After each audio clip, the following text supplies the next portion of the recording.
Hello and good morning. I'm so honored to be able to be here with you today to deliver the keynote address at this year's conference themed Curbing the Outbreak, Sexual Abuse and Mental Health.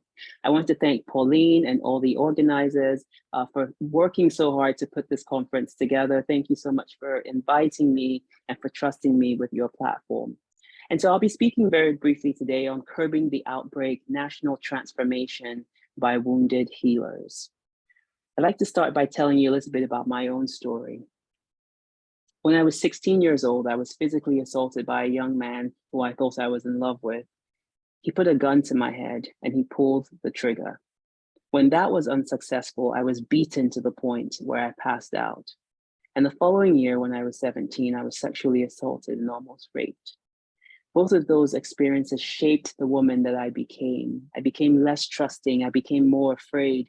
I began to show up to life as a much lesser version of myself. Those experiences endeavored to create an identity of shame, of depression that was much different from the person that I was before them.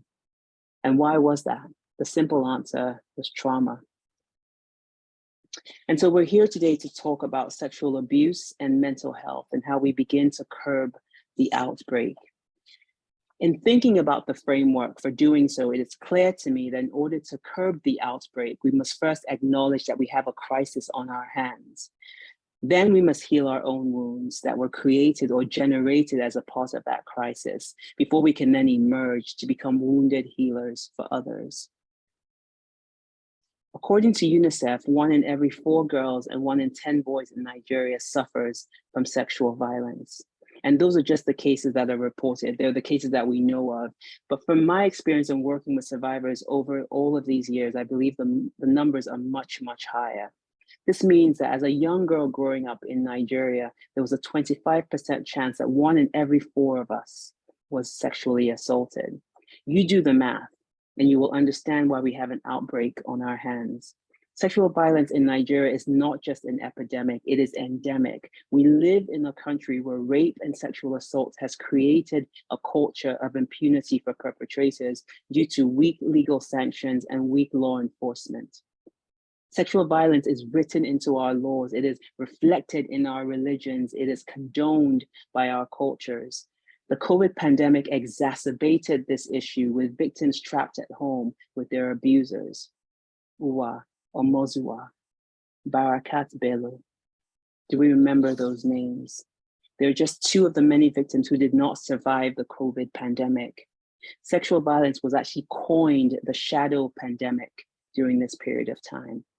Many people pledged, governors committed, but where are we today? We are still dealing with the crisis. But before we start to tackle the issue nationally, before we start to address the outbreak, it is important that we confront our own personal histories, consider our own stories, heal from our own wounds that were created or generated as part of that crisis. Why? Because wounded people wound people. Healed people heal people. So let's start by talking about trauma. What is trauma? Simply put, it is a wound that results from an event or circumstance. It can be acute, meaning that it arises from a single event. It can be chronic, which is when it's repeated and prolonged. It can also be complex, where there is exposure to varied and multiple traumatic events. So you might be listening to me today and you're thinking about your own personal struggles, your own emotional wounds. What are the ways that trauma has been showing up in your lives? Some people have anger issues. They're just angry and they don't understand where that anger is coming from. Others have the inability to communicate in a healthy manner. There's distrust of other people. Others are dealing with sexual addiction, uncontrollable sexual urges. You find people who have aggressive or abusive behavior. There are others who are dealing with trauma by having overwhelming guilt or shame. Self-destructive behavior such as self-harm. You see people cutting themselves, dealing with alcohol abuse or drug dependency.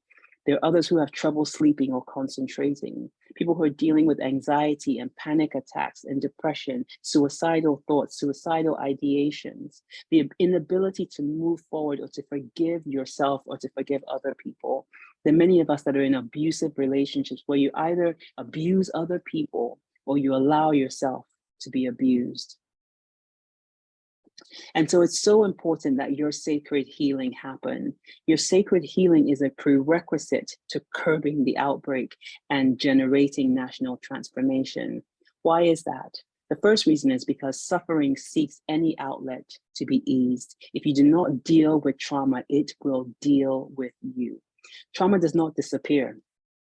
It sits there until it is validated, and you see it reflected in some of the ways that we just talked about.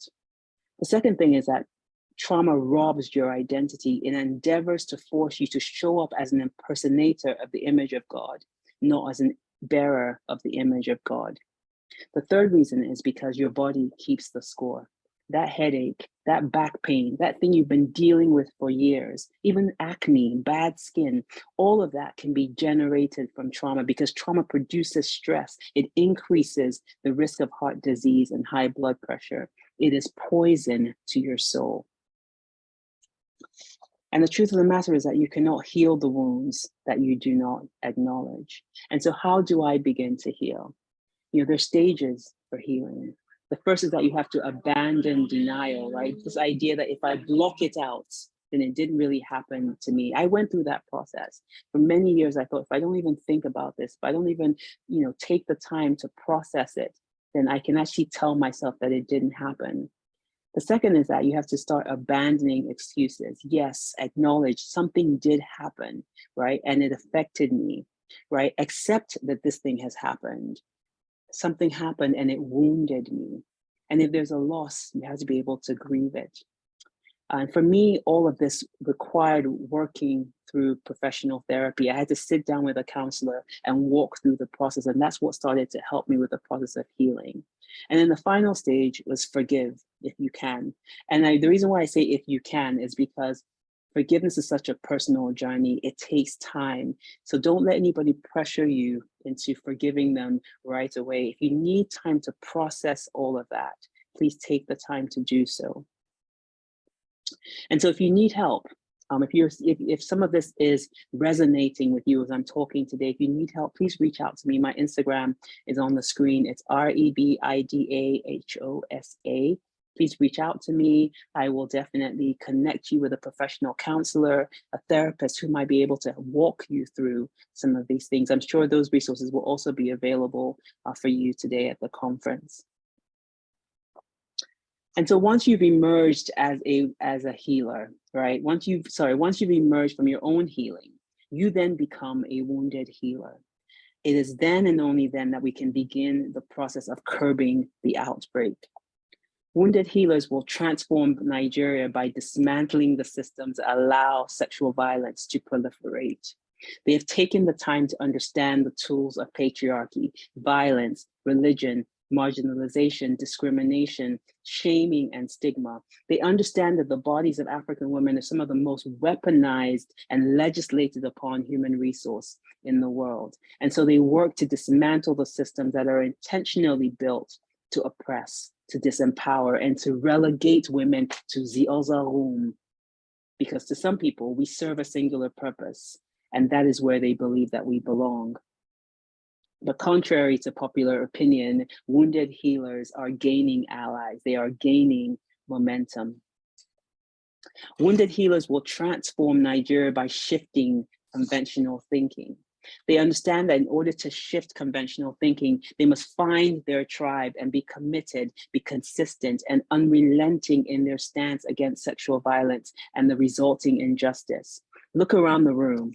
This is your tribe. The wounded healers are content with the fact that it is the love of our country, the love of our people, the love of our women and girls and our continent that compels them to call out injustice in laws, in customs, in religions, all of this that perpetuates sexual violence, particularly against women and girls. Wounded healers understand that both postures are not diametrically opposed.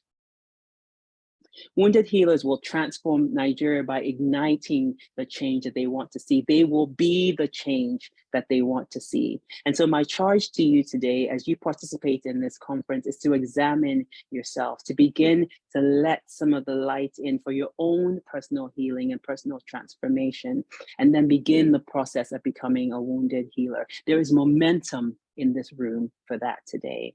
And so what does that look like? Once you've healed, right, you then start to take steps to heal others. It is ensuring that those within your circle are protected. If you see something, you have to say something. It means volunteering your time, your resources, even your money, if you can, donating your money, right, to support organizations that are at the forefront of dismantling systems that allow for the proliferation of violence against women and girls. It means active resistance. It means standing up when others are sitting. It means sitting down when other people are standing, because as Frederick Douglass once said, power concedes nothing without demand. Then and only then will we begin to curb the outbreak. And so I'll end with my own personal story. I went through the process of healing. I went through the process of grieving. I went through the process of forgiving, and it took a long time. But I've gone to the place now where, as a wounded healer, I've been able to impact and transform the lives of so many women and young girls, because we understand, wounded healers, which all of us can eventually be. We understand that every woman is entitled to live a life of dignity, of agency, to be able to self-determine. And that only happens when they're protected. And so I implore you to begin the process of healing yourself today, because then and only then can we curb the outbreak. Thank you so much for listening. Blessings.